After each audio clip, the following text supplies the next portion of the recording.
guys, kembali lagi bersama saya Stephen di channel Broview. Kali ini saya akan melanjutkan kembali alur cerita film dari Warrior. Dan sekarang kita masuk ke season 1 episode yang ke-7 dan ke-8. Untuk itu sebelum masuk ke ceritanya, seperti biasa siapkan apa? Ya tentunya kopi dan utbray untuk menemani kalian dalam menonton alur cerita film ini. Dan sekarang kita masuk ke filmnya.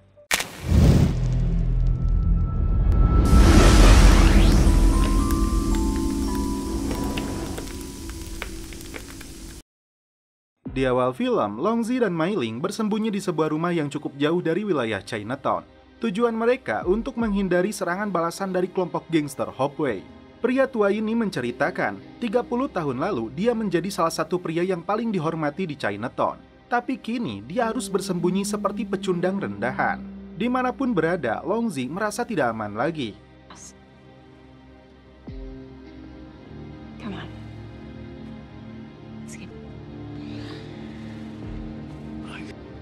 I'm not safe anywhere. Puluhan gadis Tionghoa yang baru saja turun dari kapal dijajakan untuk diperjualbelikan. Salah satu pembelinya adalah Toy, yang sedang memilih untuk menambah koleksi gadis rumah bordilnya. Ada satu yang menarik perhatiannya karena menurut si penjual yang bernama Zan, gadis ini adalah mantan selir dari Panglima Zhou. Namun Toy batal membeli gadis ini setelah melihat luka di kakinya. Saat Toy akan pergi, si botak lalu mengeluarkan gadis istimewa dan langka, cantik, muda, serta perawan. Yang membuat Toy makin tertarik, wanita ini berasal dari desa nelayan di provinsi Shandong yang bernama Yu Mingzui. Sepertinya Toy mengenal betul desa tersebut dengan kisah masa lalunya. Tak banyak pertimbangan lagi, Toy langsung membelinya meskipun harganya 5 kali lipat. Mercer menceritakan tentang proyek jalur kereta api yang dia peroleh dengan susah payah dari suami Penny. Tapi proyek ini tidak berjalan lancar sesuai harapannya. Resikonya dia bisa kehilangan seluruh harta dan rumah ibunya Penny. Black benar-benar kurang ajar, padahal Penny sudah diberikan kepadanya bagaikan seorang pelacur. Setelah minum beberapa gelas birnya, Bill serasa dihantui sosok Jack yang telah dibunuhnya. Ternyata ada seorang pria Irlandia yang sudah lama mengawasi Bill. Dan pria inilah yang sebelumnya terlihat oleh Lee di luar kantor polisi. Ternyata dia membawa pamflet buronan yang berhadiahkan $500 bagi siapapun yang bisa menangkap Lee hidup atau mati. Faktanya, Lee telah membunuh 2 kerabatnya sendiri di Georgia dengan cara ditembak dan digorok lehernya. Sejak saat itu, Lee menghilang hingga pria ini memburunya ke seluruh negeri. Karena Lee saat ini menjadi polisi, tentu itu bukan hal yang mudah. Dan karena dia tahu Bill membutuhkan uang, pria ini mengajak kerjasama untuk menangkap Lee dan membawanya kembali ke Georgia, dan hadiah itu akan bagi 2 dengannya. Bill menyatakan setuju dengan penawaran ini. Apakah itu artinya Bill akan menyerahkan anak buahnya itu yang selama ini telah membantunya? Di malam hari, Penny sudah tampil cantik menunggu kedatangan Sam. Setelah menyerahkan setoran japremnya kepada Yongjun, dia bermaksud untuk pergi menemui Penny. Tapi dia mendapat informasi dari si Suneo ini jika Bolo sedang dalam perjalanan untuk menghabisi Longzi dan istrinya setelah Father Jun mendapatkan lokasi persembunyian mereka. Saat itu juga, Sam meminta bantuan Toy untuk mencari informasi rumah tersebut karena dia tidak bisa membiarkan adiknya terbunuh. Seorang PSK yang pernah bekerja menjadi pembantu Longzi memberitahu lokasi rumah tersebut. Sam segera berlari ke lokasi yang dimaksud untuk menyelamatkan Mei Ling. Benar saja, Bolo sedang beraksi melumpuhkan satu persatu anak buah Longzi yang menjaga di sana. Karena jaraknya cukup jauh, Sam menunggangi kuda agar tiba lebih cepat. Mei Ling terbangun dari tidur karena merasa ada yang tidak beres. What is it? I don't know. What are you doing? Stay.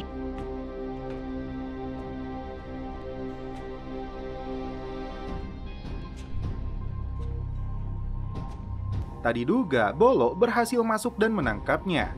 Mei Ling hampir saja mati jika Sam datang terlambat.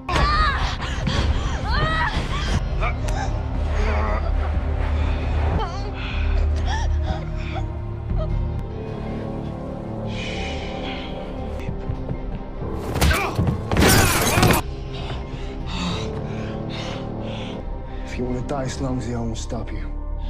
Kedua jawara dari gangster Hopeway ini akhirnya terlibat duel maut. Fuck out of my way. Yeah, you did. I don't know what your deal is.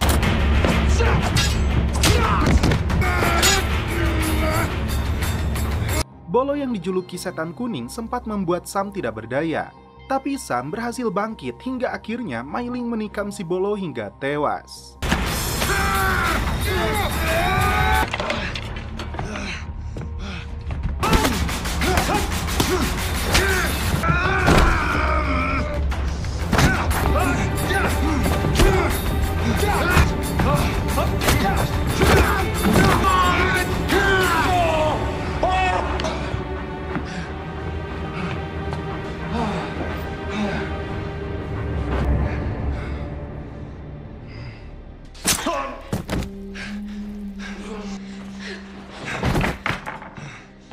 Demi keselamatannya, Mei Ling menyuruh kakaknya untuk pergi.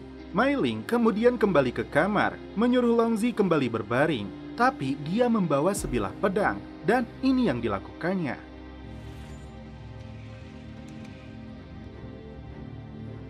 So, I'm glad it's you.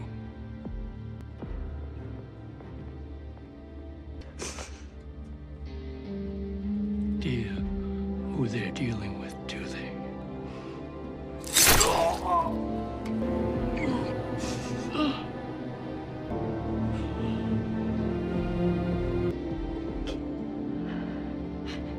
Toy mulai jengkel kepada si botak Zan karena menawarkan gadis perawan itu kepada seorang pengusaha tambang. Padahal Toy sama sekali tidak ingin menjajakannya.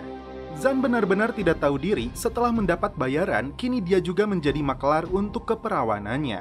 Toy memberi peringatan kepada mereka, gadis itu tidak akan dijual. Jika mereka memaksa, akan terima akibatnya.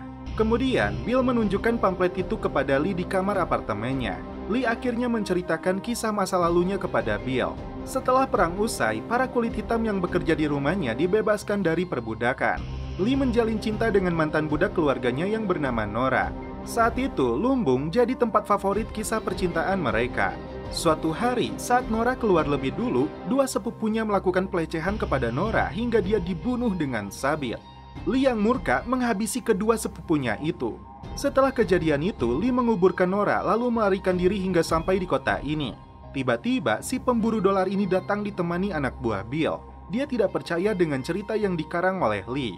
Saat dia menodongkan pistolnya, justru anak buah Bill langsung memukulinya.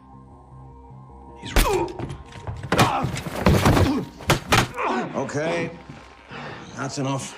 Pemburu dolar ini diusir dari San Francisco, dan jika dia kembali lagi, Bill tidak akan mengampuni untuk kedua kalinya. Lee berterima kasih Bill telah menyelamatkannya. Seorang pria bernama Pat menunjukkan peta kepada Toy berkaitan dengan Spring Valley yang kini disebut Cow Hollow. Lahan yang potensial itu sengaja dijual karena pemiliknya dapat keuntungan dari hasil Comstock 10 tahun lalu dan kemudian menginvestasikan keuntungannya untuk real estate. Dan bisnis real estate itu kini mengalami kerugian karena kehancuran tahun lalu. Rekannya Toy ini mengusulkan untuk membeli real estate itu dengan harga murah. Tiba-tiba Toy melihat Zan sedang mengawal si pengusaha tambang itu untuk mencelepot gadisnya. Toy yang marah langsung melabrak mereka. Hear me out. He doubled his price. I paid for this. Zan said he'd explain. Don't worry. That's enough. Roof, clean yourself up. I'll be in soon. Get him out of here. Di samping itu, Penny minum obat tidur untuk dirinya sendiri. Setelah itu, dia relakan tubuh seksualnya itu untuk Black meskipun hatinya melawan. Di pagi hari, warga Chinatown dikejutkan dengan penemuan mayat Bolo yang digantung di tengah jalanan. Mayatnya diserahkan kepada Father Jun. Sam yang berada di sana terkejut saat mendengar Bolo telah membunuh Longzi sebelum ditemukan pagi ini. Padahal, Sam telah berhasil menghentikan aksinya. Dia heran siapakah yang telah membunuh Longzi. Saat itu juga, Jun mengerahkan seluruh anggotanya memberikan perang yang mereka minta. Mei Ling sendiri mengaku kepada Leong jika dirinya yang telah membunuh suaminya. Tindakan itu terpaksa dia lakukan karena saat ini momen mereka. Dan setelah itu, mereka pun celepon. Di hadapan para anggotanya dan jenazah Longzi, adik dari Sam ini mengajak mereka semua untuk kembali bangkit, menunjukkan kepada musuh-musuh mereka harimau yang sesungguhnya. Husband Longzi was that tiger. We'll remind them who the tiger really is. Seluruh anggota Longzi mempersiapkan berbagai persenjataan, begitupun dengan kelompok gangster Hopeway. Kedua kelompok gangster ini saling berhadapan. Hopeway dengan tampilan jasnya dipimpin oleh Yongjun, Sedangkan Longzi dengan rambut kepang dan setelan khas Tiongkok dipimpin oleh aktor Indonesia yaitu Joe Taslim. Mereka pun saling berhadapan.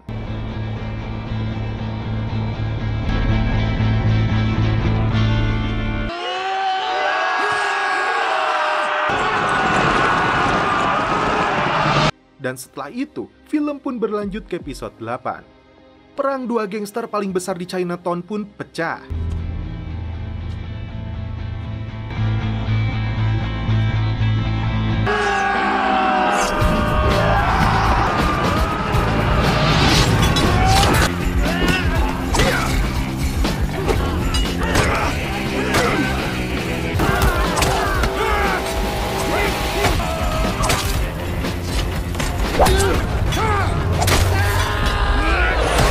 Black dan penasihatnya ini terlibat adu mulut karena kasus peperangan geng itu. Untuk mengatasi masalah ini, Buckley menyarankan wali kota untuk mendukung langkah yang diambil senator, meskipun resikonya Black akan diserang seluruh etnis Tionghoa. Bill dan tim kepolisian datang ke TKP. Tercatat, 7 orang dari pihak Longzi menjadi korban, sedangkan 4 orang lainnya anggota Hopeway. Tidak ada satupun warga di sini yang mau menjadi saksi dari tragedi berdarah ini. Tak lama kemudian, Senator Robert Crestwood dan rombongan tiba di lokasi. Dia menekan kepolisian dan pemerintah San Francisco untuk menyelesaikan persoalan yang berkepanjangan ini.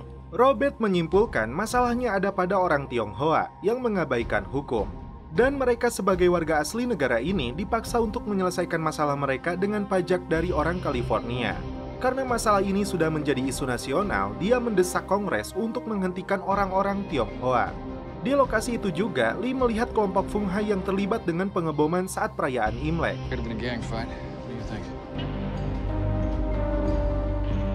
Chow datang ke markas Jun untuk menyampaikan pesan dari penengah konflik ini yang bernama Lau Ting. Dia mengundang kedua belah pihak untuk membahas gencatan senjata. Father Jun setuju karena dia ingin tahu apa rencana Mai Ling. Yong Jun sebenarnya tidak setuju, tapi ayahnya mengingatkan, Fung Hai berada di pihak musuh dan karena itu dia harus pakai otak bukan otot.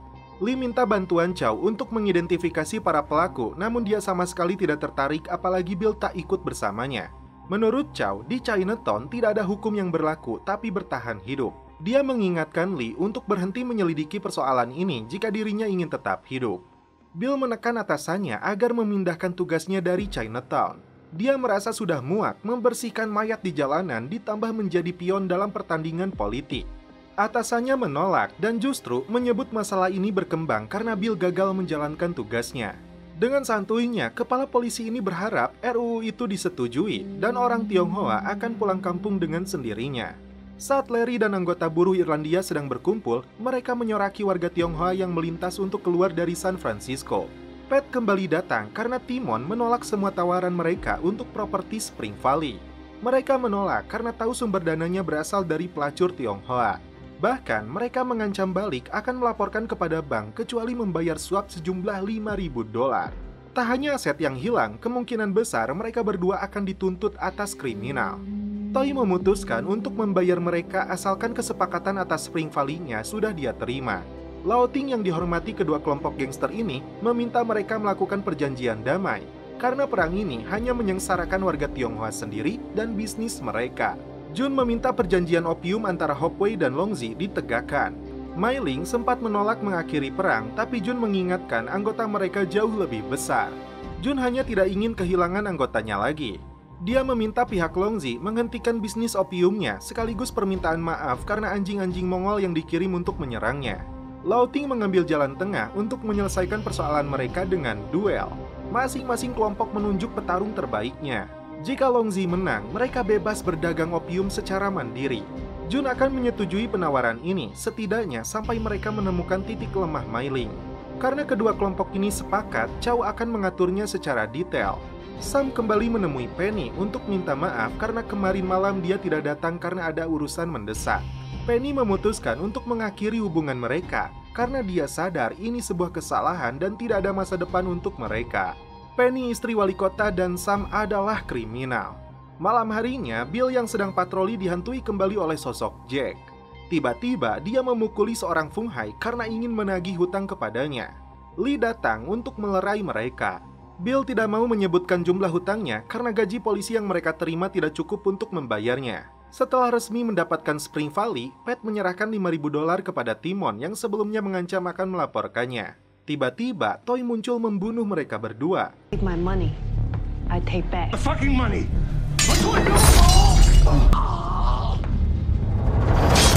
Be done. No more danger.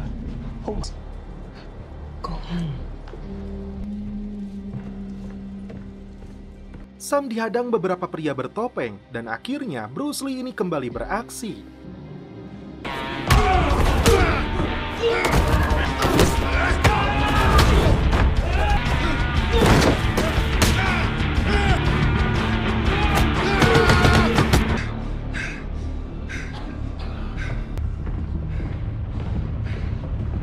Ternyata itu ujian yang dilakukan Jun karena ingin tahu sejauh mana kehebatannya. Kini dia puas dan saat itu juga menunjuk Sam untuk menjadi jawara mereka melawan Longzi. Jun lalu bertanya, apakah Sam siap melawan Leong? Senator melakukan pertemuan dengan wali kota dan para pengusaha dalam mencari dukungan untuk pencalonannya sebagai presiden. Dia menyebut Tionghoa sebagai penjahat dan geng yang membawa kekejaman tidak terlihat sejak Perang Indian. Penny mengkritik ucapan senator karena membandingkan Tionghoa dengan Indian. Padahal dalam sejarahnya, leluhur bangsa Amerika yang berbondong-bondong datang ke pantai milik para Indian dengan melepaskan ribuan peluru. Apakah Indian itu tidak menginginkan hal yang sama kepada mereka semua seperti yang saat ini ingin mereka lakukan kepada Tionghoa? Penny menegaskan buruknya rasialisme yang hanya memanfaatkan tenaga mereka, setelah itu mereka semua diusir lagi. Di saat Sam memilih untuk mabuk-mabukan menjelang pertandingannya, Leong justru sedang berlatih keras.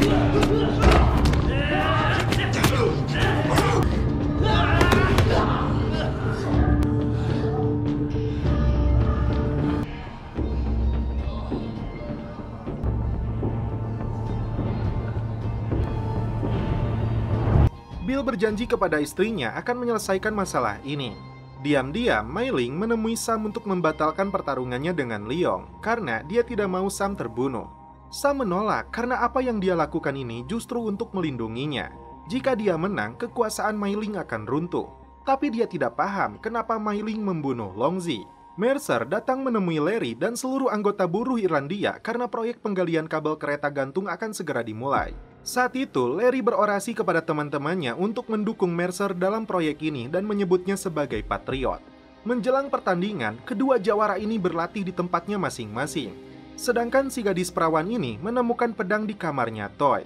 Ternyata dia punya bakat tersembunyi yang akhirnya diketahui oleh Toy. Pertanyaannya, apakah Toy akan mendidiknya sebagai murid? Korban pembunuhan yang dilakukan Toy ditemukan di pesisir pantai. Bill dan Lee melakukan penyelidikan terhadap korban yang diketahui pengusaha real estate bernama Timon. Dua petugas ini dipanggil karena korban dibunuh menggunakan pedang dan kasus ini pasti ada kaitannya dengan Tionghoa. Dan setelah itu, film pun berlanjut ke episode selanjutnya.